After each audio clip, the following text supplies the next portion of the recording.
Welcome back. आप देख रहे हैं द ब्रेकफास्ट शो, जिसमें ब्रेकफास्ट हो चुका है और अब सेशिएटेड हैं हम, पेट भर चुका है। जब पेट भर जाता है तो फिर हम कर सकते हैं काम की बात।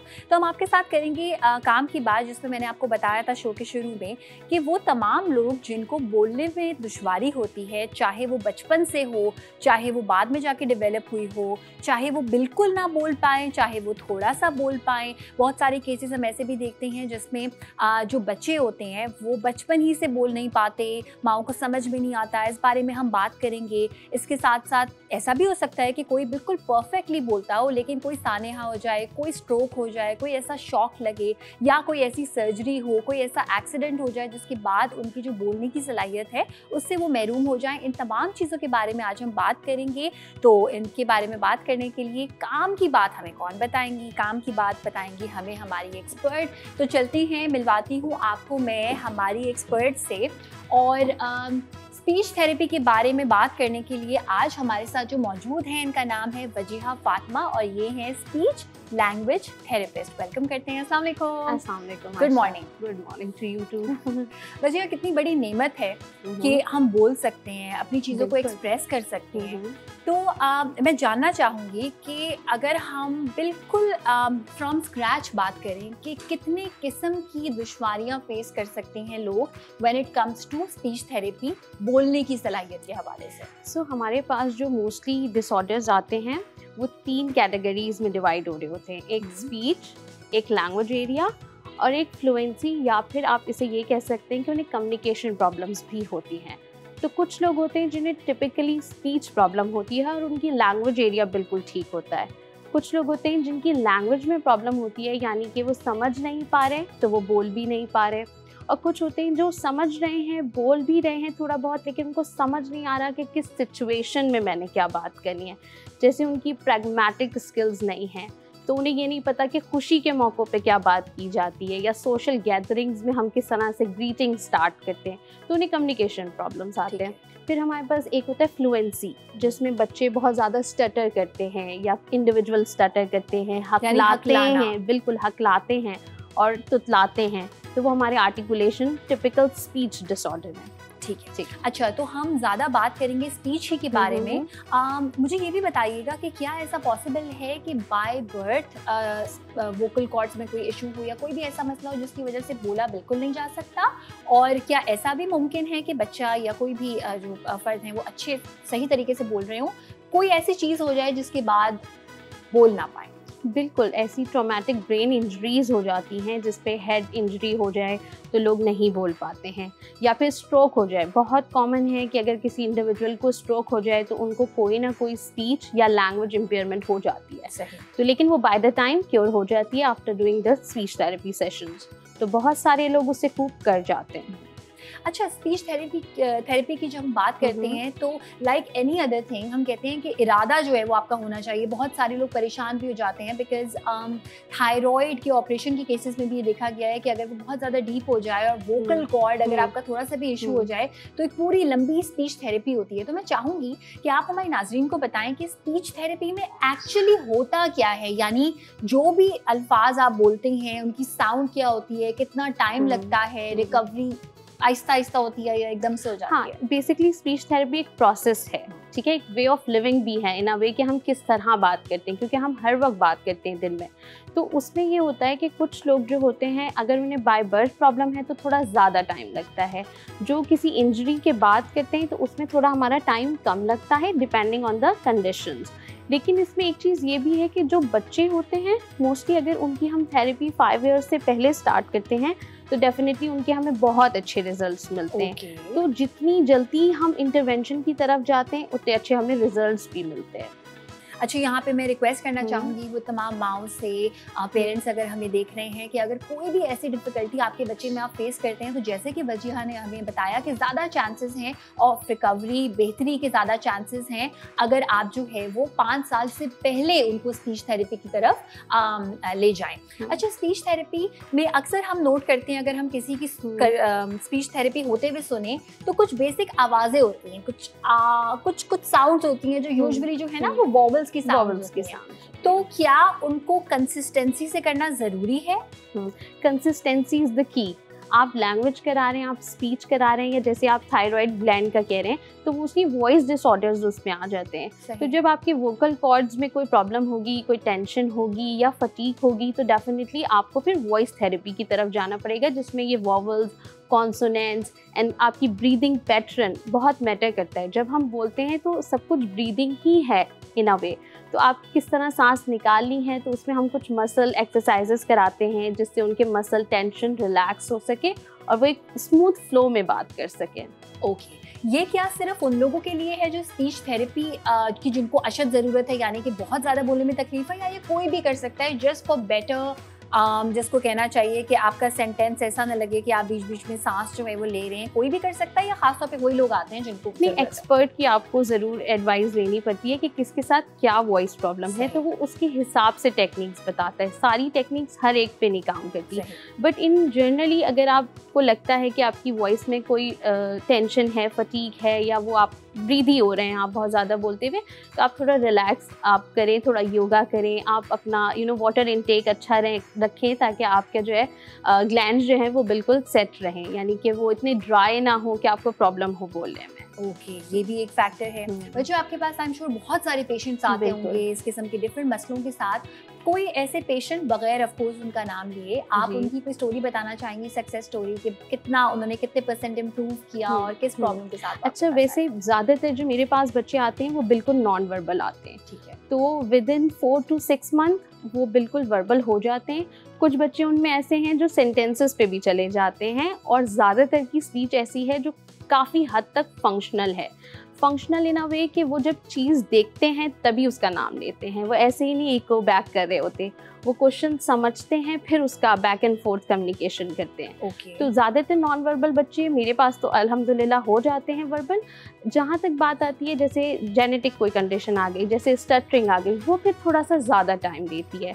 लेकिन इसमें हमारे पास एक अभी रिसेंटली मेरे पास कोई 4-5 मंथ्स पहले एक केस आया था, अप्रेक्सिया ऑफ स्पीच। अब अप्रेक्सिया ऑफ स्पीच एक ऐसा डिसऑर्डर है जो बहुत रेयर है, और उसको ज़्यादातर थेरेपिस्ट भी अक्सर समझने में थोड़ा टाइम लेते हैं, और उन्हें लगता है कि बच्चा नहीं बोल रहा तो वो डिले लैंग्वेज है, क्योंकि वो बिल्कुल नहीं बोल रहा तो ऐसा लगता है कि एक्सप्रेस नहीं कर रहा तो उसको डिले लैंग्वेज होगा।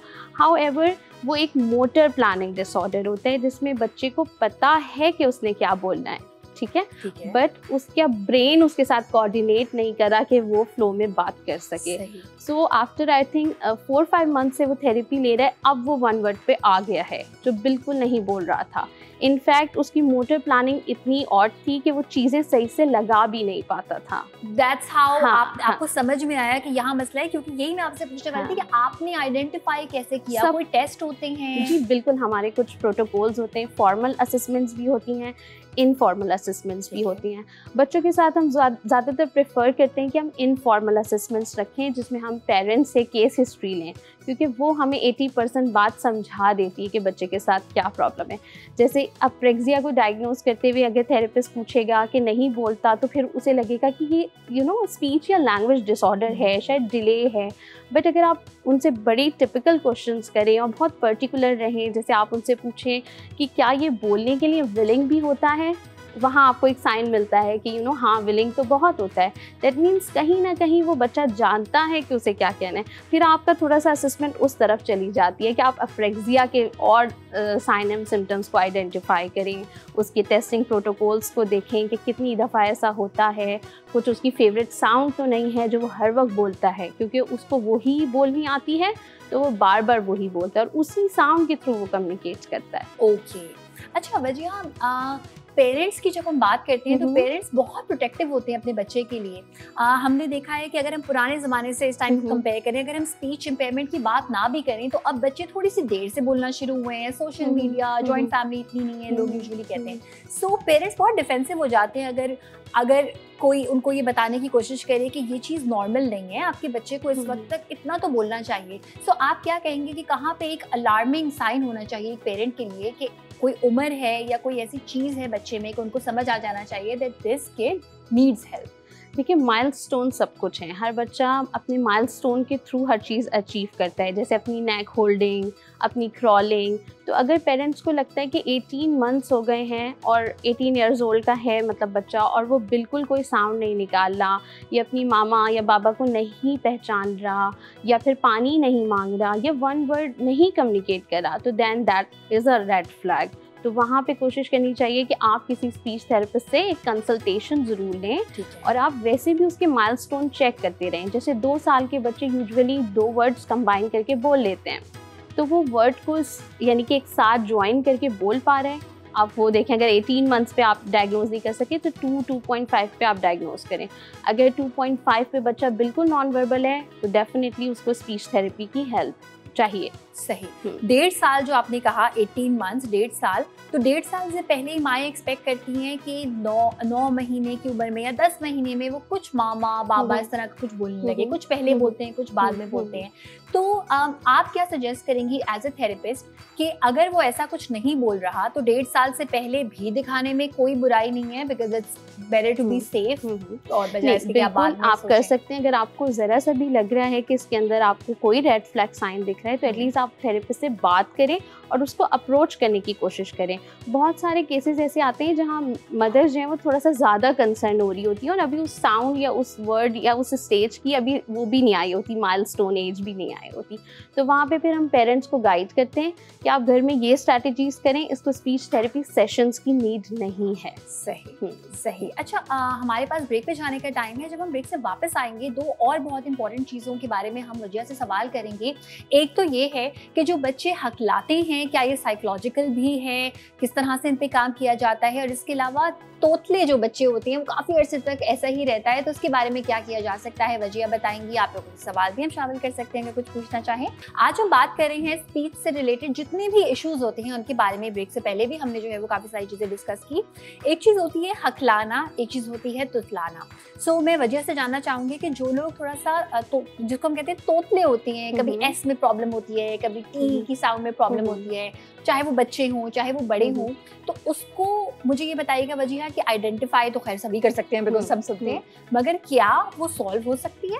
अच्छा, ये एक ऐसा इंटरेस्टिंग डिसऑर्डर है जो बिल्कुल क्योर हो सकता है और इसके चांसेस सबसे ज़्यादा हाई हैं। कि अगर बच्चे तुतला रहे हैं, हम पहले देखते थे जो लोग तुतलाते हैं वो बड़ी एज तक तुतलाते रहते हैं, लेकिन इसके रिजल्ट सबसे ज़्यादा हाई हैं सारे एरियाज से, क्योंकि ये वो स्किल है जो आप बाद में भी थोड़ा सिखा सकते हो बच्चे को। इसमें ऐसा नहीं है कि 5 इयर्स पे ही वो सीख सकता है, ठीक है।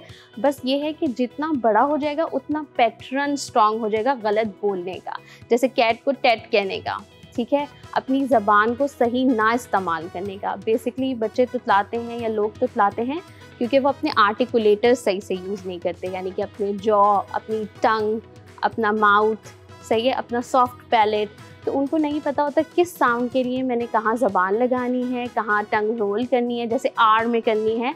तो इस वजह से वो साउंड निकलती है एक मिस आर्टिकुलेटेड साउंड। यानी अगर हम ये कहें कि इस केस में फिजिकल कोई मसला नहीं है, ये सिर्फ लर्निंग है कि आप सिर्फ उनको अनलर्न करना बता सकते हैं जो चीजें वो गलत कह रहे हैं। It's kind of a physical in a way, क्योंकि वो अपने आर्टिकुलेटर्स को सही यूज नहीं कर रहे हैं। या समटाइम्स ऐसा भी होता है कि उनके वीक है उनकी टंग, तो वो लगी नहीं रही वहाँ पे, तो इस वजह से भी आर्टिकुलेशन के एरर्स आ रहे हैं। तो वहाँ पे फिर हम टंग की एक्सरसाइजेस कराते हैं, माउथ की एक्सरसाइजेस कराते हैं। कभी कभी वो इस तरह नहीं कर सकते, लिप्स को ज्वाइन नहीं कर सकते, तो उनका ब म प क्लियर नहीं होता, जो बिल्कुल ही बेसिक साउंड्स हैं। बच्चा वहीं से बोलना शुरू करता है। तो सबसे पहले जब वो कहता है मामा, तो हमें लगता है कि वो अपनी मामा को बुला रहे हैं, बट वेरी इनिशियली वो सिर्फ बैबल कर रहा है, एंड हम उसको आइडेंटिफाई करते रहते हैं, oh mama, this is your mama. And then उसे पता चलता है अच्छा मामा वर्ड जो है वो मदर के लिए है, पापा पापा के लिए है, या डैड के लिए है। तो इनिशियली वो अपनी सिर्फ साउंड्स को यूज़ कर रहा होता है। सही। अच्छा वजह, जब हम प्रिवेंशन की बात करते हैं तो प्रिवेंशन में जो चीज़ जेनेटिक है वो तो जेनेटिक है, मगर जब हम तोतले होने की बात करते हैं तो अक्सर हमने देखा है पेरेंट्स बहुत प्यार से बेबी वॉइस जो है ना वो बच्चों को कह रहे थे बेटा कैसे हो, लाइक बहुत ही बच्चों वाली आवाज़ में, और फिर देखा गया कि वो बच्चे भी ऑफकोर्स उनकी बेबी वॉइस होगी, उनको लगेगा यही नेचुरल ज़बान है। तो आप क्या कहेंगी बतौर एक स्पीच थेरेपिस्ट कि क्या हमें बेबी वॉइस में अपने बच्चों से बात करनी चाहिए या बिल्कुल जिस तरह हम नॉर्मल बोलते हैं उस तरह बोलना चाहिए? नहीं, हमें चाहिए कि हम उनको बोलने दें बेबी वॉइस में, या इस तरह से उन्हें बोलने दें थोड़ा सा तुतला के, अगर वो बहुत छोटे हैं, बट हम ठीक बोलें। तो बच्चे इमिटेट करते हैं आपको, तो जो काम आप कर रहे हैं इवेंचुअली वो भी वही करेंगे। सेकेंडली, आप एक और चीज़ कर सकते हैं कि उनकी आप आई कॉन्टैक्ट बनाएं उनसे और आप सही से आर्टिकुलेट करें।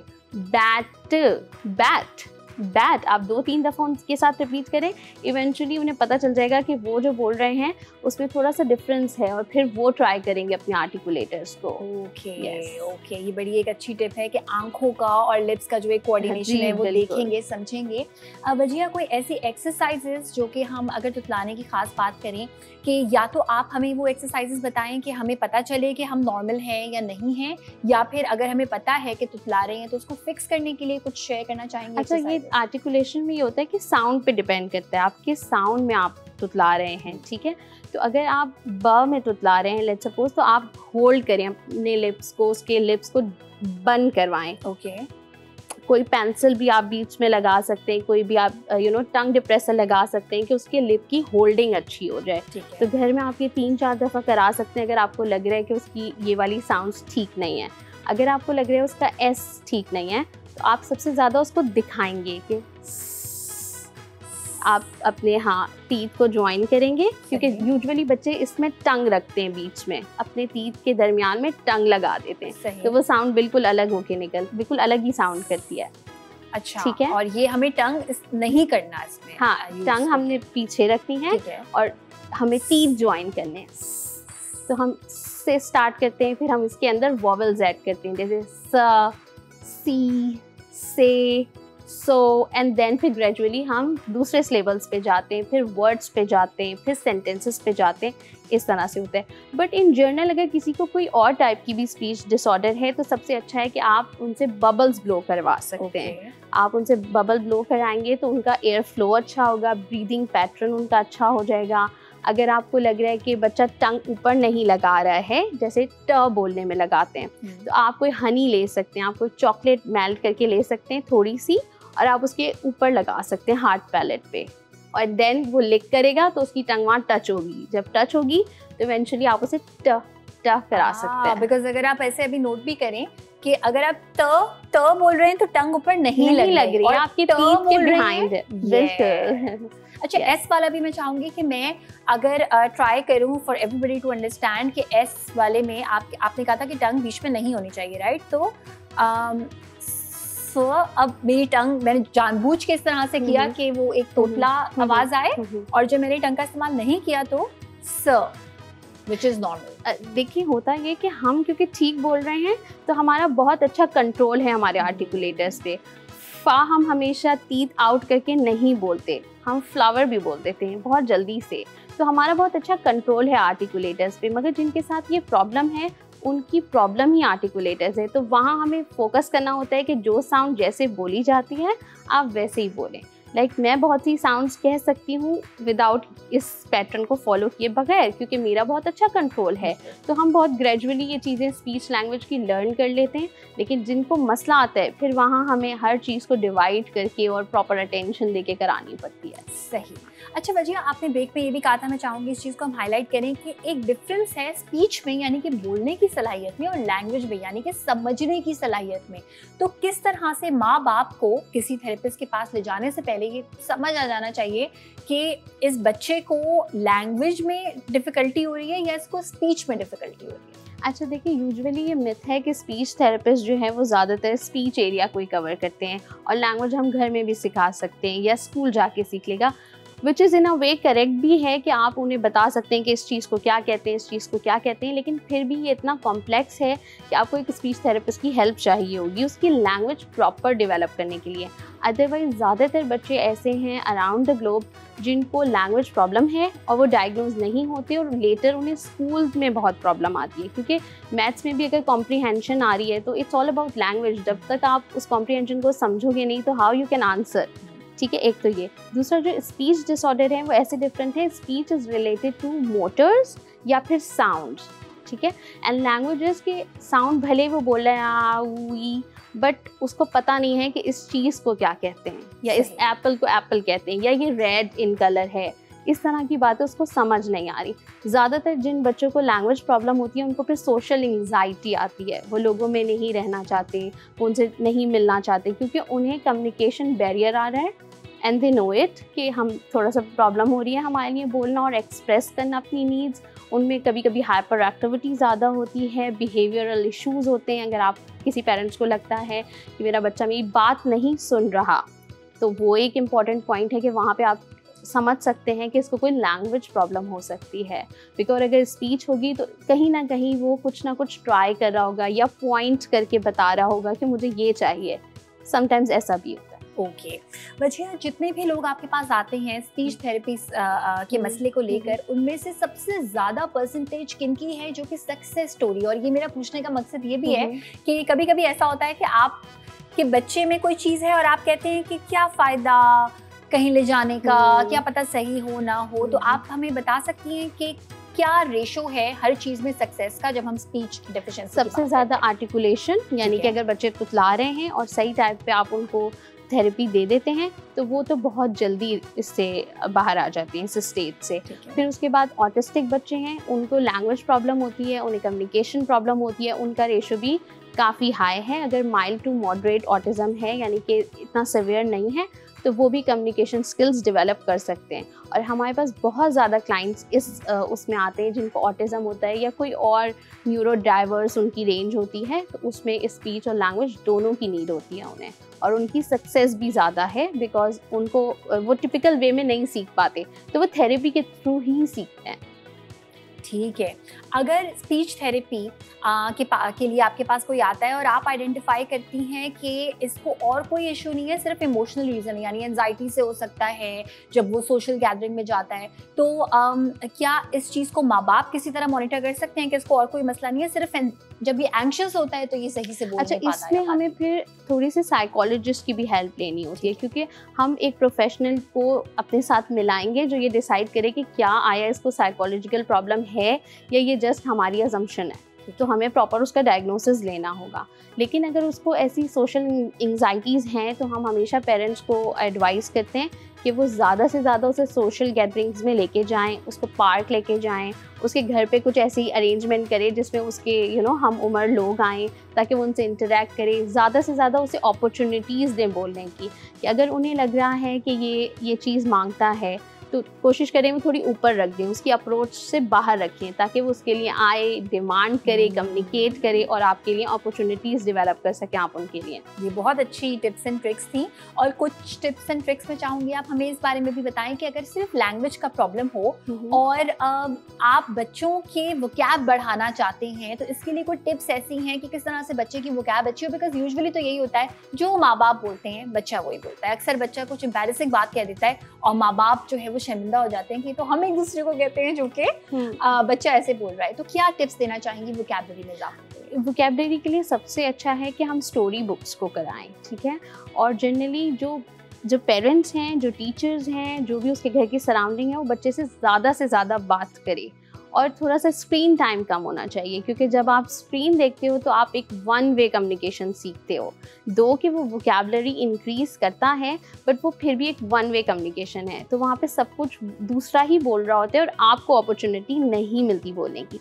तो वोकैबुलरी से भी ज़्यादा इम्पॉर्टेंट लैंग्वेज है। अगर किसी को लैंग्वेज डिसऑर्डर नहीं है और वो सिर्फ अपनी वोकैबुलरी इन्हांस करना चाह रहे हैं, देन उसको चाहिए रीडिंग करें, स्टोरी बुक्स करें और सबसे ज़्यादा बोलने की अपॉर्चुनिटीज़ को अवेल करें। Awesome. Thank you so much Wajiya, बहुत बहुत शुक्रिया।